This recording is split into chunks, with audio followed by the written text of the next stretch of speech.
පොට හදන්නද හිටන් මම වලේ අදිනවා ඕන රෙද්දක් ළමයා ගන්නවා සාරේ අන්දල නැති නිසා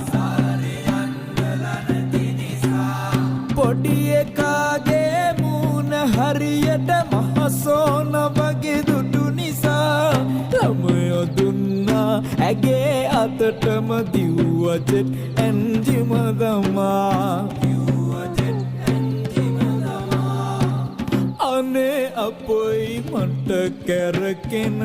ගිනි ගෙඩි